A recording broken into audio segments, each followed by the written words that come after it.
لیے بمنزلہ کھیت کے ہیں. حرث عربی میں کھیت کو کہتے ہیں. تو بمنزلہ کھیت کے ہیں. جیسے بیج ڈالا جاتا ہے کھیت میں اور اس سے پیداوار بڑھتی ہے، تو عورت کی جو ایک حیثیت ہے، نیچر نے جو اس کی ایک حیثیت متعین کی ہے، وہ بھی ایک نسل بڑھانے کا ذریعہ ہے، جس میں مرد کا جو اسپم ہے وہ بطور بیج کے ہے اور جو اولاد ہے وہ ایک پیداوار کی طرح ہے. تو اللہ نے یہ یاد رکھیں، اس آیت کو بہت سارے غیر مسلموں نے عورت کے خلاف بہت نیگیٹیوٹی پھیلائی ہے کہ دیکھو اسلام عورت کی توہین کرتا ہے، اس کو کھیتی سے تعبیر کرتا ہے. تو کچھ لفظ کسی اور زبان میں جب وہ جاتے ہیں نا تو وہ توہین کا معنی دیتے ہیں. عربی میں جو حرث کا معنی ہے یہ تعظیم کے لیے ہے، توہین کے لیے نہیں ہے. اردو میں جو کھیتی کا معنی ہے وہ توہین کے لیے استعمال ہوتا ہے. کھیتی یعنی جو پاؤں میں روندی جانے والی، اور زمین جو ہے نا پاؤں میں گویا روندی، اس کو روندا جا رہا ہے. تو اس لیے اس کا اردو میں بالکل اسی طرح جو لوگ ترجمہ کر دیتے ہیں کہ عورتیں تمہاری کھیتیاں ہیں، تو یہ ترجمہ میرا خیال ہے اس لیے درست نہیں ہے کہ اردو میں اس کا مفہوم ہی چینج ہو جاتا ہے. یعنی گویا ایک عزت کے لیے جو لفظ اللہ نے استعمال کیا وہ ذلت کا ذریعہ بن جاتا ہے. تو اس لیے کسی بھی زبان میں جب ہم کسی بھی لفظ کا ترجمہ کرتے ہیں تو اس زبان کے ہمیں محاوروں کو دیکھنا چاہیے کہ اس زبان میں یہ لفظ کس معنی میں استعمال ہو رہا ہے. مثال کے طور پر ہو سکتا ہے کتا کا لفظ کسی زبان میں وفاداری کے لیے استعمال ہوتا ہو، کسی کو لوگ ڈاگ کہتے ہوں تو اس کا مقصد ہوتا ہے وفادار انسان ہے، لیکن ہمارے یہاں اردو میں گالی ہے وہ، اور آپ بولیں کہ بھئی وہ فلاں قوم ڈاگ کہتی ہے تو ہم کتا کہیں گے، تو آپ جب اس کا ترجمہ اردو میں کریں گے تو کتے سے نہیں کر سکتے. تو اسی طرح یہ عربی کا جو لفظ ہے اس میں بھی یہ چیز غور یعنی ملحوظ رہنی چاہیے. تو اس لیے اس کا ترجمہ کیا جائے گا تمہاری عورتیں تمہارے لیے پیداوار بڑھانے کا ذریعہ ہیں، نسل بڑھانے کا ذریعہ ہیں. فاتو حرثکم، تم اپنے اس نسل بڑھانے کے ذریعے کے پاس آؤ، انا شئتم، جیسے چاہو، وقدموا لانفسکم،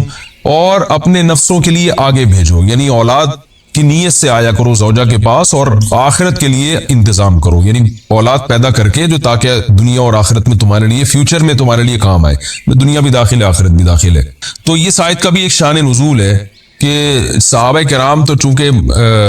جو خواتین تھیں مکہ میں صدیوں سے وہ لوگ آباد تھے، ان کے سفر خاص طور پہ عورتوں کے سفر بہت ہی کم ہوا کرتے تھے. تو جب ہجرت ہوئی ہے اور جو ہے نا ہجرت کر کے بہت ساری صحابیات مدینہ آئی ہیں، تو مدینہ میں ان کے نکاح دوسری قوموں میں ہوئے، پھر انصار صحابہ سے بھی ہوئے. تو چونکہ تقویٰ تھا ان خواتین میں، للہیت تھی، تو بعض جگہ ایسے واقعات ہوئے کہ میاں بیوی کے جو آپس کا ریلیشن ہوتا ہے، ظاہر ہے وہ ہر قوم میں اور ہر جو ہے نا شخص کا مزاج دوسرے سے مختلف ہوتا ہے. تو بعض مردوں نے اس طرح سے اپنی زوجات کے ساتھ ہم بستری کی کہ ان خواتین کو پھر اشکال ہوا کہ پتہ نہیں اس طرح سے ہم بستری کرنا جائز بھی ہے یا نہیں ہے. تو انہوں نے نبی صلی اللہ علیہ وسلم سے یہ مسئلہ پوچھا کہ یا رسول اللہ، ہمارے شوہر ہمارے پاس اس طرح سے آتے ہیں تو کیا یہ جائز ہے یا نہیں؟ تو ان کے سوال کو بھی مبہم رکھا گیا اور قرآن نے اس کے جواب کو بھی کنایتاً بیان کیا، کیونکہ مسئلہ بظاہر حیا کے خلاف ہے. تو قرآن جب بھی کوئی ایسی بات ہوتی ہے تو اشارتاً کنایتاً اس کا تذکرہ کر دیتا ہے تاکہ مسئلہ بھی واضح ہو جائے، کیونکہ ظاہر ہے اس کی ضرورت تو قیامت تک آنے والے انسانوں کو پڑ سکتی ہے نا. یہ تو ہر میاں بیوی کا اپنا ایک ذاتی مسئلہ ہوتا ہے کہ ہمیں کس طرح سے پرمیشن ہے، کس طرح سے پرمیشن نہیں ہے. تو اللہ تعالیٰ نے بھی اشارتاً ہی اس حکم کو قرآن میں بیان کر دیا. قرآن میں اس لیے بیان کیا کہ تاکہ اس میں کوئی اجتہادی اختلاف کی گنجائش نہ رہے. تو اللہ نے قرآن مجید میں بیان کیا، فرمایا نساؤکم حرث لکم، تمہاری جو ازواج ہیں، تمہاری جو بیویاں ہیں، وہ تمہارے لیے بمنزلہ کھیت ہیں. کھیت کا مطلب کیا ہوتا ہے؟ پیداوار بڑھانے کا ذریعہ. تو اس میں سب سے پہلا مسئلہ تو قرآن نے یہ بیان کر دیا کہ زوجہ سے جو ہم بستری ہے وہ صرف اسی راستے میں جائز ہے جس سے اولاد ہوتی ہے، کیونکہ عورت کو اللہ نے بنایا ہے نسل بڑھانے کے لیے. تو کوئی بھی ایسا ہم بستری کا طریقہ اختیار کرنا جو نسل بڑھانے کا ذریعہ نہ ہو، یعنی وہ نیچرل نہ ہو، تو وہ حرام ہے. تو اس میں اللہ نے یہ حکم دے دیا. تو اس سے صاف یعنی حدیث سے بھی پتہ چلتا ہے اور تمام فقہاء کا اجماع بھی ہے اس آیت کی روشنی میں کہ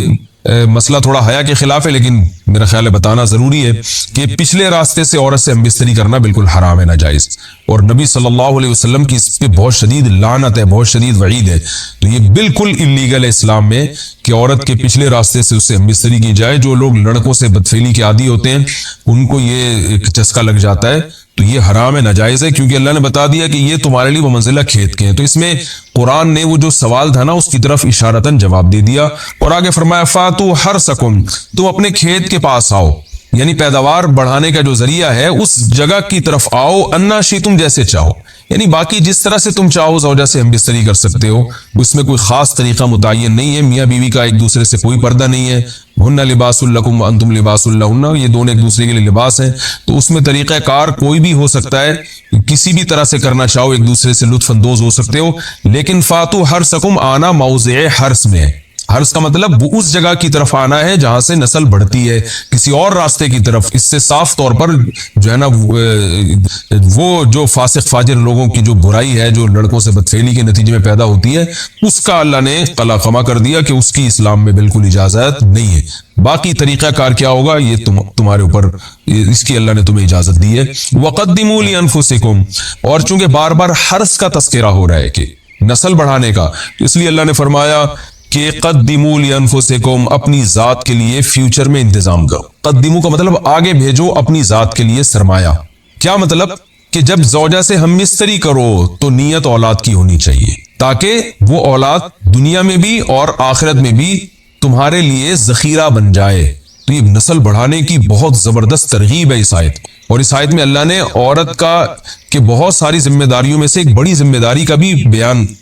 بتا دیا کہ عورت کو اللہ نے بنایا ہے، جو مرد اور عورت کا جو فرق رکھا ہے نا، اس فرق کی بڑی وجہ یہی ہے کہ مرد کے اسپرم کو اللہ نے بیج کے طور پہ پیدا کیا ہے اور عورت کو اللہ نے زمین کے طور پہ۔ تو بیج اور زمین کے ملاپ کا بنیادی مقصد ہی نسل بڑھانا، پیداوار بڑھانا ہوتا ہے، نہ یہ کہ نسل روکنا۔ آج فیملی پلاننگ والوں نے اس آیت کی دھجیاں اڑا دی ہیں، اور جو پوری دنیا میں ایک بےہودہ قسم کی تحریک چل رہی ہے، یہ آیت بالکل اس کی نفی کر رہی ہے۔ اس لیے اللہ نے فرمایا، اور اچھا اللہ نے اس کا بھی جواب دے دیا کہ جو فیملی پلاننگ والے کہتے ہیں نا نسل بڑھنے سے تمہارا نقصان ہوگا، خرچے بڑھ جائیں گے، تو اللہ فرماتا ہے قدموا لانفسکم، تمہارا فیوچر بن جائے گا، سنور جائے گا، کیونکہ اولاد پہ اتنی انویسٹمنٹ نہیں ہوتی جتنا اس کا آؤٹ پٹ ہوتا ہے۔ ان پٹ کم ہے، آؤٹ پٹ زیادہ ہے، انویسٹمنٹ کم ہے، اس کے جو پروفٹ ہے وہ زیادہ ہے، دنیا میں بھی اور آخرت میں بھی۔ تو اللہ نے فرمایا اپنے نفس کے لیے، فیوچر کے لیے انتظام کرو، بڑھاپے کے لیے انتظام کرو، تمہارے بیٹے ہوں گے، بیٹیاں ہوں گی، پوتے ہوں گے، نواسے ہوں گے، بہویں ہوں گی، یہ دنیا کا مستقبل اور آخرت کا مستقبل کیا ہے۔ جو عبداللہ بن عمر رضی اللہ تعالیٰ عنہ نے جب نکاح کا ارادہ ترک کیا تو آپ کی جو ہمشیرہ تھی حضرت حفصہ، انہوں نے فرمایا کہ نکاح کرو، تمہارے اولاد ہوگی، دنیا سے جاؤ گے تو تمہارے لیے دعائیں مانگے گی۔ یہ چیز بھی انگریزی فلموں سے اور فحش فلموں سے ہماری نئی نسل میں بہت تیزی سے سرایت کر رہی ہے، اور لوگ اس بارے میں علماء سے بہت زیادہ مسائل پوچھتے ہیں، خواتین بھی پوچھتی ہیں جو اس میں مبتلا ہیں۔ تو اس کا بھی مسئلہ یاد رکھیں کہ اللہ تعالیٰ نے حالت حیض میں زوجہ سے ہم بستری کو حرام قرار دیا کیونکہ اس میں گندگی ہے۔ باپ دیکھیں کہ وہ گندگی اس درجے کی نہیں ہے جتنی اورل سیکس میں گندگی ہوتی ہے۔ اگر اس میں ڈسچارج ہو جائے بندہ، انسان جو بستری کرنے والا ہے زوجہ سے، وہ منہ میں ڈسچارج ہو جائے تو آپ سوچیں کہ اللہ تعالیٰ شرمگاہ کو گندگی سے بچا رہے ہیں، جس کی وجہ سے حیض کی حالت میں ہم بستری کو حرام قرار دیا۔ تو منہ جس سے انسان کھانا کھاتا ہے، جس سے کلمہ پڑھتا ہے، اور جو انسان کے جسم میں سب سے اشرف عضو ہے، سب سے زیادہ معزز اور مکرم عضو ہے، اس میں ایسی گندگی کو ڈالنا کہاں سے جائز ہو سکتا ہے، کہاں سے حلال ہو سکتا ہے؟ تو آج بعض متجدد قسم کے لوگ جو ہے نا اس کو حلال قرار دے رہے ہیں، تو یہ بالکل غلط ہے۔ تو یہ بات خوب ذہن میں رکھیں کہ اورل سیکس کے ذریعے اپنی خواہش کو پورا کرنا اس طور پر کہ ڈسچارج ہو جائے انسان عورت کے منہ میں، بیوی کے منہ میں، یہ بالکل حرام ہے، بالکل ناجائز ہے، کیونکہ منی ایک غلیظ اور ناپاک اور گندگی ہے اور ناپاک اور نجس چیز ہے۔ بعض حضرات یہ کہتے ہیں کہ منی پاک ہے، مگر یاد رکھیں منی کے پاک ہونے کے دلائل مضبوط نہیں ہیں، منی کے ناپاک ہونے کے دلائل بہت مضبوط ہیں۔ سب سے پہلی دلیل قرآن مجید میں آتا ہے الم نخلقکم من ماء مہین، ہم نے تمہیں غلیظ اور پلید پانی سے پیدا کیا، ذلیل پانی سے پیدا کیا ہے۔ تو اس میں بھی اشارہ ہے کہ منی ناپاک چیز ہے۔ دوسری بات یہ کہ حدیث میں آتا ہے کہ کنت افرق المنی من ثوب رسول اللہ صلی اللہ علیہ وسلم ثم یصلی فیہ، حضرت عائشہ رضی اللہ تعالیٰ عنہ فرماتی ہیں کہ رسول اللہ صلی اللہ علیہ وسلم کے کپڑوں پر اگر منی لگی ہوتی تھی، صحیح بخاری کی حدیث میں، اس کو کھرچ کے صاف کرتی تھی، پھر آپ صلی اللہ علیہ وسلم اس میں نماز پڑھا کرتے تھے۔ اب بعض حضرات نے یہاں سے استدلال کیا ہے کہ منی اگر ناپاک ہوتی تو حضرت عائشہ اس کو دھوتی، کھرچ کے صاف کرنا اس کی علامت ہے کہ منی پاک ہے، لیکن یہ بات غلط ہے۔ اگر منی پاک ہوتی تو حضرت عائشہ کو کھرچنے کی ضرورت نہیں تھی۔ بات یہ ہے کہ وہ نجاست جس کا ایک باقاعدی جسم ہوتا ہے اور وہ کھرچ کے جسم سے یا کپڑوں سے الگ ہو سکتی ہے، تو اس نجاست کو پاک کرنے کا طریقہ یہ ہے کہ اس کو کھرچ دیا جائے۔ ناپاک تھی تبھی تو حضرت عائشہ رضی اللہ تعالی عنہ اس کو باقاعدہ کھرچ رہی ہیں اور دور کر رہی ہیں، اور گیلی منی کو نبی یہ ثابت ہے کہ حضرت عائشہ رضی اللہ تعالی عنہا آپ صلی اللہ علیہ وسلم کے کپڑوں سے دھویا کرتی تھی اور آپ صلی اللہ علیہ وسلم اس میں نماز پڑھا کرتے تھے۔ حضرت عمر رضی اللہ تعالی عنہ کے دور میں کسی شخص کو احتلام ہوا تو اس نے اپنے پورے جو ہے نا وہ کپڑے دھوئے، تو حضرت عمر نے اس کو منع کیا، فرمایا کہ اتنا کافی تھا کہ اس جگہ کو تم دھو لیتے۔ تو اس میں بھی حضرت عمر اس کو باقاعدہ دھونے کا حکم دے رہے ہیں۔ کسی بھی صحابی نے اعتراض نہیں کیا کہ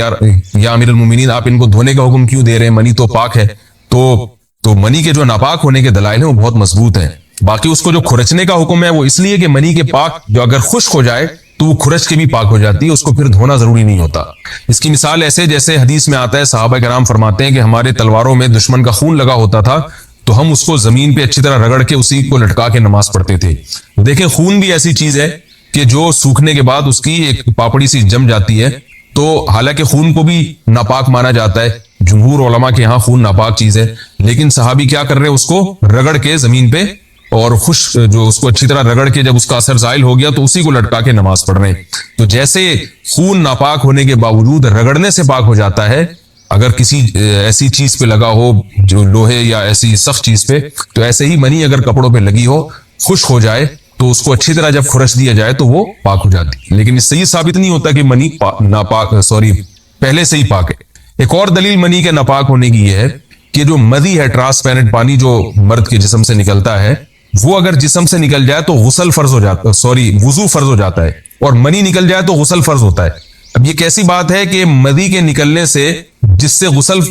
وضو فرض ہو رہا ہے وہ تو ناپاک ہے، اور منی نکلنے سے جب غسل فرض ہو رہا ہے بڑی والی طہارت، تو اس کو ہم پاک قرار دیں۔ اس لیے امام ابو حنیفہ رحمہ اللہ تعالیٰ کا مذہب منی کے بارے میں کہ یہ نجاست غلیظہ ہے، اور امام مالک کا بھی یہی مذہب ہے، یہ مذہب بہت دلائل کے لحاظ سے قوی ہے۔ تو اس لیے عورت کے منہ میں ڈسچارج ہونا یہ بالکل حرام ہے، ناجائز ہے، گندگی ہے، اسلام میں اس کی قطعاً اجازت نہیں ہے۔ اور اگر ان ائمہ کا مذہب لیا جائے جو منی کو پاک سمجھتے ہیں، اس لیے میں یہ عرض کر رہا ہوں کہ بعض حضرات نے اس پہ فتویٰ دیا ہے کہ یہ چونکہ پاک ہے لہذا اگر یعنی کوئی شخص منہ میں بھی ڈسچارج ہو جائے تو یہ بھی جائز ہے۔ یہ 100% غلط فتویٰ ہے، اس لیے کہ جو حضرات اس کو پاک کہتے ہیں وہ بھی اس کو خبائث میں داخل کرتے ہیں، حرام چیزوں میں داخل کرتے ہیں۔ اس کا کھانا یا اس کا منہ میں ڈالنا وہ بھی جائز نہیں کہتے، تو اس لحاظ سے بھی یہ ناجائز ہے اور بہت ساری بیماریوں کا ذریعہ بھی ہے۔ دوسرا مسئلہ یہ ہے کہ اگر کوئی ڈسچارج نہیں ہوتا